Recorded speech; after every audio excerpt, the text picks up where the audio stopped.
Hey everyone, back again. Today we're going to talk about Felix Guattari's Everybody Wants to be a Fascist. Now before jumping into it, if you want to follow me anywhere other than on here, you can find me on Instagram at theory_and_philosophy, on Twitter, which is just my name, at David Guigneault. If you're listening to this in podcast form, you'll be able to find the video for this episode on YouTube if you're into that, where I also release other videos if you're into that at all. If you're listening to this, if you found this on YouTube, you'll be able to find it in podcast form where there shouldn't be any ads, which is obviously better. If you're new here, welcome. I'm David. I try to explain philosophical texts and ideas in a way to make them accessible to help you along your philosophical journey. So if you're new, subscribe, leave a comment, like, share, tell your friends. That would help me out a lot. If you want to help me out monetarily, you can do that via Patreon or PayPal, but obviously no pressure. If you're listening to this in podcast form on probably just Apple Podcasts, you could leave a review, would help me out, and 5 stars would obviously be great. And yeah, I don't waste any more of your time with that. Let's talk about Guattari's text here. Everybody wants to be a fascist. So he's discussing fascism because it's a real problem. It's not some nebulous, speculative thing that doesn't have any effect in the real world. He was writing at a time, I think this was in the early 70s or so, but anyway, in that kind of historical period, coming out of World War II, when we saw the fascisms, Stalinist fascism, German fascism, Italian fascism, American fascism, we saw all these fascisms ostensibly go away, right? But to Guattari, their spirit is still very much alive. And so this text is a way for him to describe how they're continuing and how they are, the logic of fascism is found in each of us, and how we are very much, while predisposed might be kind of an extreme way to put it, we have a kind of propensity to fall for the trick of fascism.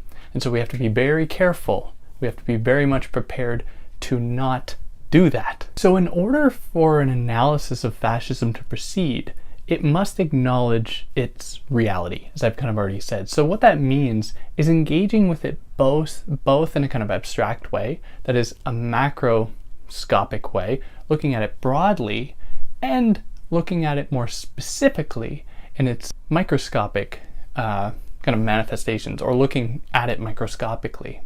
And he says that other approaches like psychoanalysis and Marxism are ill-equipped to do this because they are too quick to look at the broad, the kind of macroscopic elements of fascism rather than on the microscopic ones as well. Now for more on this, you have to really check out Anti-Oedipus and 1,000 Plateaus, where he and Deleuze really get into that problem a lot, or at least in how they try to sketch a framework that is different than what psychoanalysis and in some cases what Marxism offers. Now I frame it in that way because they are mostly concerned, and Guattari here is mostly concerned with psychoanalysis. He's totally dissatisfied with what psychoanalysis provides in terms of understanding the movements of fascism. Because psychoanalysis wants to think about fascism in terms of satisfying a lack, satisfying something that people desire. So it moves into the picture because it claims to offer what the masses need, which is true in part, but it hinges upon a very narrow understanding of desire. So Deleuze and Guattari do, and what Guattari just does in this text, is demonstrate that desire doesn't really have anything to do with a lack.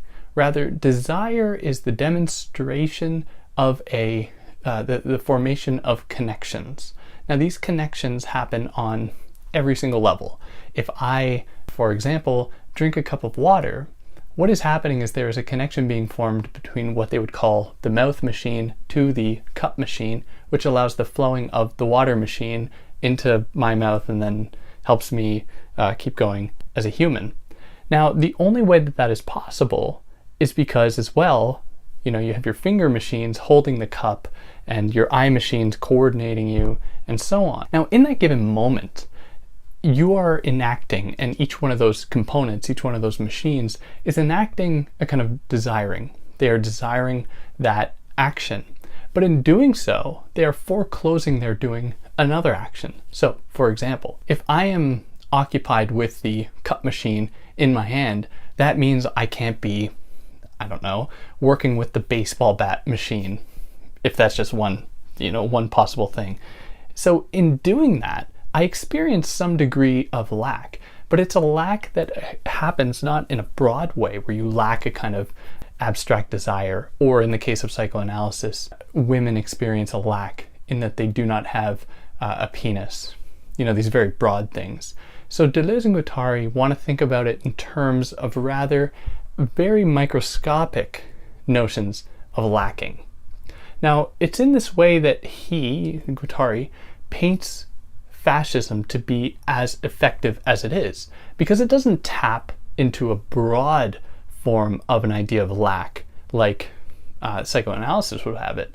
It also seeps into these very microscopic forms of lack that happen between any two given little machines. So fascism taps into this because of its adaptive capacity. It is able to speak to the bureaucrats. It is able to speak to the laborers. It is able to speak to the artisans. It is able to speak to the shop owners in ways that just totalitarianism is ill-equipped to do. And this is how Deleuze and Guattari, or in this case just Guattari here, draws a parallel between capitalist fascism and kind of fascism as we can historically conceive of it, because it is able to speak to people on an individual level in order to make them feel like they are being heard in their specific wants and specific needs, in their specific notions of lack. That is what, in their specific lives, they are missing, not broad things like they are just lacking, like access to power, or lacking or experiencing or being threatened with a kind of castration in very broad way. It doesn't appeal to people in that way. It appeals to people in very specific ways. Now, I believe it was I think it was Gary Janosko, who's he's a scholar, Canadian scholar, who has written about Baudrillard and Guattari. He has an essay about this, I think it's only in French, in which he discusses how Trump relates to what Guattari was writing here, which is super interesting. You can find it online if you're curious.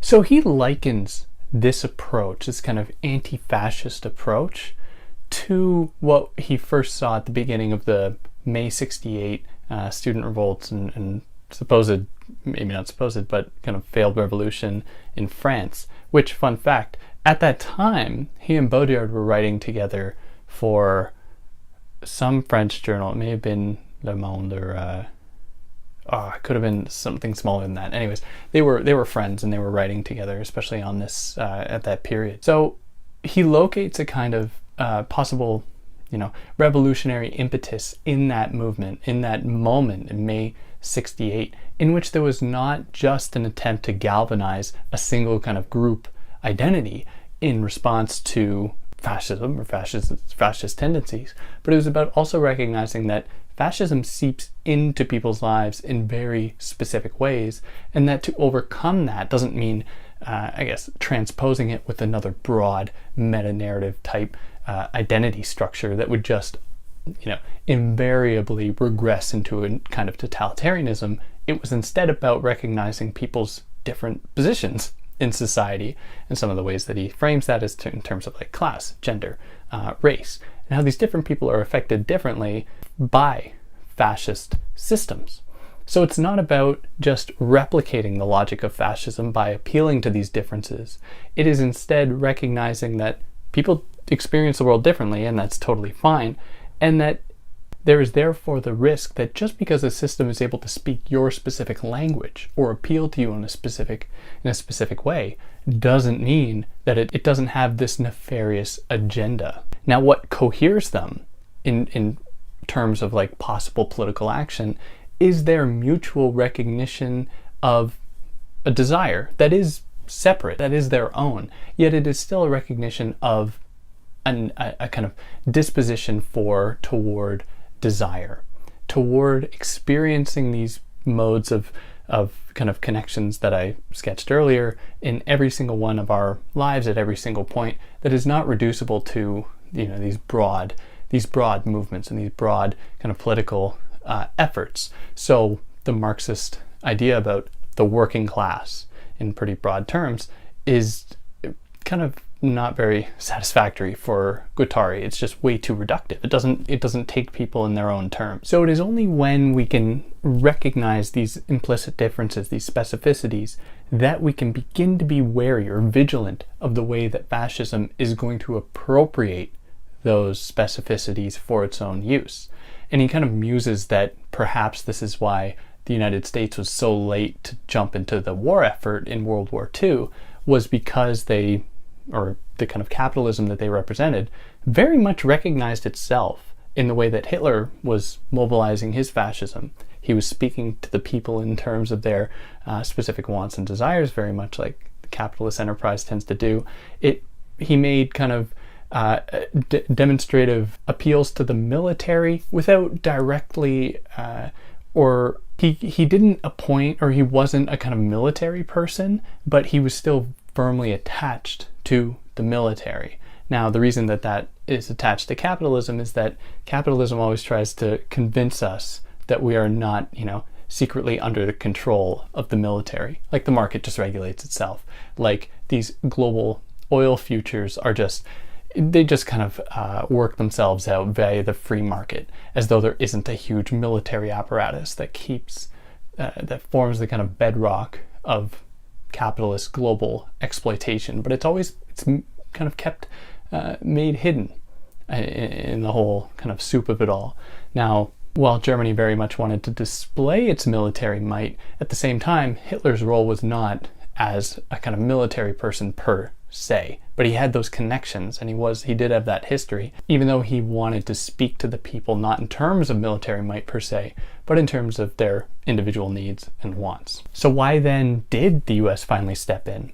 Well, it went too far for capitalism, and he's just talking about this quite abstractly, even a little ironically to some extent. I don't think he actually thinks that this was the reason, but he thinks that if there was this similarity, or these similarities between capitalism and between German fascism, that the reason that finally capitalism, as it was kind of embodied by America, as it began not to see itself in Germany at the point when it became kind of collective death instinct on the part of the German military and the bureaucracy, where they kind of gave up and the masses were almost just predisposed towards death, like it was either victory or death. Now that's not effective, that's not very productive for the capitalist economy, and so it was at that point that it could say, okay, we can step in now, because these aren't actually our secret allies in all of this. So we have these kind of three broad forms of fascism. We have German fascism, Stalinism, and American fascism under the form of capitalism, where German fascism, according to Guattari, kind of ate itself. It cannibalized itself. Stalin fascism was just totally geared towards military rule, so it avoided that kind of possible self-immolation, which capitalism didn't really jive with, because then that doesn't allow people to have the sense of their being atomized, of their being individualized for their own effort, working for their own desires. Of course, it was too overtly repressive. But capitalism is the most effective for Guattari because it doesn't impose an overt control over people. It instead hides that control, makes it think that it's their own, when in fact it is just these kind of micro-fascisms seeping in order to maintain a degree of control under the guise of a kind of freedom. Now we need what Guattari gives us in order to recognize these micro demonstrations, these kind of tentacles of fascism that seep into specific communities, specific individuals, the broader public in general, in order to impose these beliefs upon them. And yeah, that's pretty well it. If I did anything wrong, if there's something I should have mentioned that I didn't, I'd love to hear about it. But really, I should stress, go and read Anti-Oedipus or 1,000 Plateaus for more on this, or I've done episodes covering all of them if you want that instead. But yeah, if you like what I did, like, share, tell your friends, leave 5 stars would help me out a lot, and I'll catch you next time. Take care.